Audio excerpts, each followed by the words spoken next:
Deadpool and Wolverine Hollywood action super hero comedy cinema release అయి నిన్న ఆదివారం August 11తో 17 రోజులు కంప్లీట్ అయింది. ఈ 17 రోజుల కలెక్షన్స్ చూస్తే అసలు నా భూతో నా భవిష్యత్తు ఇంతవరకు ఈ కలెక్షన్స్ హాలీవుడ్లో రీసెంట్ టైమ్స్లో నేను చూడలేదు. ముందుగా ఇండియా విషయానికి వస్తే 150 కోట్లు గ్రాస్ ఈ సినిమాకి ఇండియాలోనే.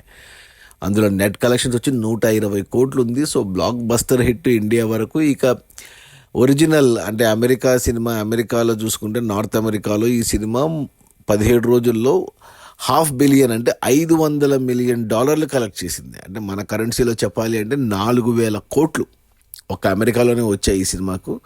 ఈ సినిమా బడ్జెట్ వచ్చి $200 million అంటే మన కరెన్సీలో ఒక 1,600 కోట్లు. అంటే బడ్జెట్ ప్రమోషన్ అన్నీ కలుపుకుని 2,000 కోట్లు వేసుకున్నా దానికి డబల్ అమెరికాలోనే వచ్చాయి. ఇక మిగతా ప్రపంచ దేశాలన్నీ కలిపి చూసుకుంటే మరో $500 million అంటే మరో 4,000 కోట్లు. సో 500 million ప్లస్ 500 million అంటే 1 బిలియన్. 1 బిలియన్ అంటే 1000 మిలియన్ అంటే మన కరెన్సీలో చెప్పాలి అంటే 8,000 కోట్లు గ్రాస్ వచ్చింది ఈ సినిమాకు 17 రోజుల్లో.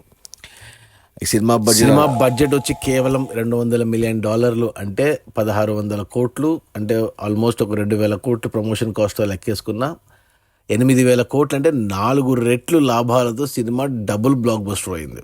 అది మన Deadpool and Wolverine Hollywood film, Marvel వాళ్ళది, డిజ్నీ ప్రొడ్యూసర్లు, Hugh Jackman and Ryan Reynolds హీరోలుగా తీసిన ఈ action comedy super hero cinema నేను కూడా చూశాను, నాకు కూడా బాగా నచ్చింది.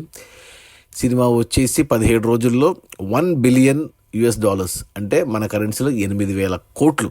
సినిమా బడ్జెట్ వచ్చి $200 million అంటే 1,600 కోట్లు మన కరెన్సీలో. ఇండియాలో కూడా 150 కోట్ల గ్రాసు, 120 కోట్ల నెట్.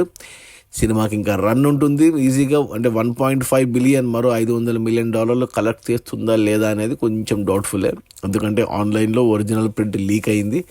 అయినా కానీ 1 బిలియన్ అందుకోవడం అద్భుతం అని చెప్పాలి. Okay, bye.